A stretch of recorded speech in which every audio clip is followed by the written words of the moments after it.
ล่าสุดทางประเทศไทยผลักดันแรงงานเขมรที่มาอาศัยทำมาหากินอยู่ในตลาดโรงเกลือกลับประเทศกันหมดครับผมไปชมคลิปกันครับล่าสุดตอนนี้ทางการไทยได้ผลักดันชาวกัมพูชาที่ทำงานในโรงเกลือนะคะกลับประเทศคุณผู้ชมเท่าที่เราประเมินด้วยตาเปล่าไม่น่าจะต่ำกว่า 1,000 คนนะคะคือเยอะมากยิ่งดึกยิ่งเยอะนี่คือไหลมาแบบนี้เลยค่ะไหลมายาวๆแบบนี้เลยนู่นแล้วก่อนหน้านี้ช่วงเวลาประมาณ4 โมงนะคะ16 นาฬิกาเนี่ยก็มีเยอะแล้วนะแต่พอข้ามมายิ่งเยอะกว่าเดิมค่ะโดยใช้กฎอัยการศึกนะคะคุณผู้ชมเฉพาะชาวกัมพูชาที่ทำงานอยู่ที่ตลาดโรงเกลือนะคะเราสอบถามชาวกัมพูชาบางคนว่าจริงๆแล้วอยากกลับไหมชาวกัมพูชาบอกนะคะว่าจริงๆแล้วไม่อยากกลับเพราะเขามีธุรกิจแล้วก็ตั้งรกรากอยู่ที่นี่แล้วแต่ด้วยสถานการณ์จำเป็นก็เลยต้องกลับไปก่อนอยากจะให้เหตุการณ์จบเร็วๆค่ะคุณผู้ชมเยอะจริงที่บอกว่า1,000 คนไม่น่าจะอยู่นะคะหลายคนเนี่ยก็คือล่าสุดนะครับทางแรงงานเขมรนะครับได้ถูกผลักดันกลับประเทศแรงงานเขมรกลุ่มนี้นะครับผมนับพันคนที่ว่ามาอาศัยมาทำธุรกิจอยู่ในตลาดโรงเกลือนะครับอยู่อารันประเทศจังหวัดสระแก้วนะครับพี่ๆคือแรงงานเขมรกลุ่มนี้นะครับผมไม่อยากกลับบ้านแต่ก็ต้องกลับเพราะด้วยการที่มีการปะทะกันตามแนวชายแดน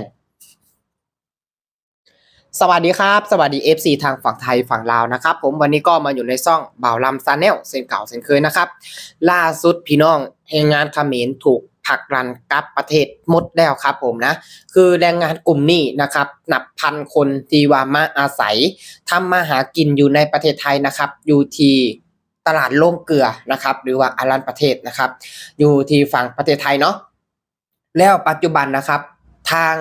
เจ้าหน้าที่ประเทศไทยนะครับก็ได้ผลักดันกลับประเทศกันหมดเพราะว่าด้วยเรื่องที่มีปัญหากันในแนวชายแดนก็เลยผลักดันกลับไปและมีการไปสอบถามให้งานเขมรว่าอยากกลับบ่อยากกลับเพราะว่ามาปักหลักปักฐานมาทำมาหากินอยู่ในประเทศไทยเนี่ยอยู่นานหลายปีมีเงินมีบ้านมีรถมีทุกอย่างก็เพราะประเทศไทยแล้ววันนี้เขาบ่อยากกลับทุกคนแต่ก็จำเป็นต้องกลับนี่ล่ะมาทำมาหากินในผืนแผ่นดินไทยแต่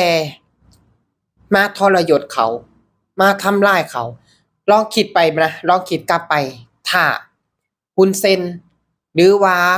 ทหารเขมรบ่เฮ็ดแบบนี้ก็บ่มีปัญหานะได้ทำมาหากินอยู่แบบสุขสบายได้ทำมาหากินสบายเลยนี่ล่ะตอนนี้ก็คือทางแรงงานเขมรอยู่ที่ตลาดโรงเกลือเนาะแล้วต่อไปก็เริ่มทยอยกลับไปนะพี่น้องทยอยกลับไปอยู่ทำงานอยู่ในแถวประเทศอยู่ในกรุงเทพนะครับหรือว่าจังหวัดต่างๆที่ว่าแรงงานเขมรอาศัยอยู่ตอนนี้เริ่มทยอยผลักดันกลับไปหมดแล้วครับพี่น้องนะคือต่อไปจะบ่มีแรงงานเขมรแล้วเฮ็ดให้ชาวเขมรเนี่ยตกทีละกรรมลำบากตอนนี้นะครับตกทีละกรรมลำบากกลับไปประเทศก็อดๆอยากๆนะครับบ่มีที่ทำมาหากินและบ่าวลำไปเห็นหลายคลิปที่ว่าแรงงานเขมรที่ว่ากลับไปประเทศตัวเองแล้วลักลอบเข้ามาในประเทศไทยเพราะกลับไปแล้วบ่เป็นหลังที่คิดบ่มีที่ทำมาหากินอดๆอยากๆอยู่บ่ได้กินบ่เป็นทนบ่ไหวก็เลยลักลอบเข้ามาในประเทศไทยแต่กลับไปบ่รอดเพราะว่าทุกวันนี้ทางเจ้าหน้าที่ประเทศไทยเพิ่นวางกำลังหนาแน่นปกป้องผืนแผ่นดินแบบเต็มที่ผู้ใดเข้ามาอย่าคิดว่าสิรอดถึงวันนี้เขาไปรอดก็บ่มีบ่อนทำมาหากินอยู่ดีบ่มีบ่อนทำงานอยู่ดีเพราะว่าหยังบ่มีบัตรแรงงานก็บ่มีผู้ใดว่าจ้างถ้ามีคนใดว่าจ้างถ้าเจ้าหน้าที่จับได้ก็มีการจับทั้งนายจ้างและลูกจ้างแล้วเป็นแบบนี้มีผู้ใดกล้าเสี่ยงบ่าวลำอยากรู้ถ้าผู้ใดที่บ่กล้าเสี่ยงนี่ก็ถือว่าสุดๆเลยนะ อย่าลืมนะว่าทั้งจับทั้งจำทั้งปรับนะนายจ้างลูกจ้างก็โดนจับส่งกลับประเทศเอาละแม่บาดนี้ถ้าผู้ใดที่ว่ากล้าจ้างแรงงานเขมรเพราะว่าแรงงานเขมรตอนนี้นะก็พี่น้องชาวไทยอาจสิฮู้ดีเพราะว่าบ่สามารถที่จะต่อใบทำงานได้บ่สามารถที่จะต่อใบทำงานได้บ่สามารถที่จะยื่นเอกสารใดๆต่างๆไล่เลยตอนนี้คือเบรกทุกอย่างนะเกี่ยวกับเขมรตอนนี้เบรกทุกอย่างพี่น้องอืมเพราะว่าทางประเทศไทยนะครับเพิ่นประกาศไว้ชัดเจนแล้วว่าเพิ่นจะอ่าเอาแรงงานเวียดนามเข้ามาทดแทนนะครับเอาแรงงานเวียดนามเข้ามาทดแทนแรงงานเขมรส่วนแรงงานลาวแรงงานพม่าก็ครับก็ยังสามารถเฮ็ดงานได้คือเก่ายังสามารถแล่นพาสปอร์ตทำพาสปอร์ตได้ทุกอย่างคือเก่าแถมถูกลงอีกนะตอนนี้นะครับซึ่งเมื่อก่อนตอนที่บ่าวลํไปทำนะครับพี่น้อง 15,000 16,000ทุกวันนี้หมื่นนิดๆเองทุกคนนี่แหละถูกลงไปหลายฉะนั้นแล้วมันยิ่งง่ายต่อการดำรงชีวิตหรือง่ายขึ้นกว่าเมื่อก่อนหลายสำหรับประเทศลาวเฮาพี่น้องแต่ว่าทางประเทศพม่าบ่ล้ำก็บ่รู้นะครับเนาะแล้วก็เวียดนามบ่ล้ำก็บ่รู้นะครับแต่ว่าทางประเทศลาวเนี่ยคือแบบง่ายขึ้นหลายพี่น้องนะครับเฮ็ดให้ชาวเขมรเนี่ยอิจฉาแรงงานลาวแรงงานพม่าทุกคนตอนนี้น่ะเฮ็ดให้อ่า ชาวเขมรเนี่ยออกมาเว้าออกมาตอบโต้นะครับออกมาด่าเอ่อแรงงานลาวแรงงานพม่าที่ว่าทำงานในประเทศไทยตอนนี้บอกว่าประเ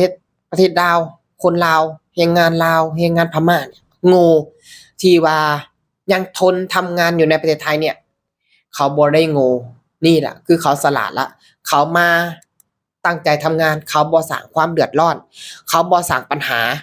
นี่แหละเขาบ่ได้โง่นะ อันนี้ขอฝากถึงหนุ่มเขมรหรือว่าชาวเขมรทุกคนที่ว่าเหยียดแรงงานลาวแรงงานพม่าอยู่ในตอนนี้นะครับขอฝากถึงทุกคนบ่ต้องมาอิจฉาเพราะทุกอย่างอยู่ที่ตัวเองทำนะบ่ได้มีผู้ใดไปแกล้งบ่ได้มีผู้ใดไปทำบ่ได้มีผู้ใดไปเฮ็ดให้ชาวเขมรเนี่ยเดือดร้อนคือชาวเขมรเนี่ยทำกันเองลงมือทำกันเองแล้วสิโทษไผล่ะในวันนี้สิโทษทางประเทศไทยก็บ่ได้เดะแม่นบ่คือบ่ว่าจะบ่แม่นตั้งแต่ประเทศไทยดอกถ้าไปอยู่ประเทศอื่นถ้าไปเฮ็ดนิสัยแบบนี้ก็สิเป็นแบบนี้คือกันนั่นล่ะนะอันนี้บาลัมก็ขอฝากถึงเนาะสำหรับคลิปนี้นะครับผมบาลัมก็จะขอฝากก็เพียงแค่นี้เด้อขอขอบคุณครับขอบคุณพ่อแม่พี่น้องฝั่งไทยฝั่งลาวเด้อที่ติดตามรับชมคลิปนะครับสำหรับคลิปนี้นะครับผมบาลัมก็จะขอฝากก็เพียงแค่นี้เด้อขอขอบคุณครับ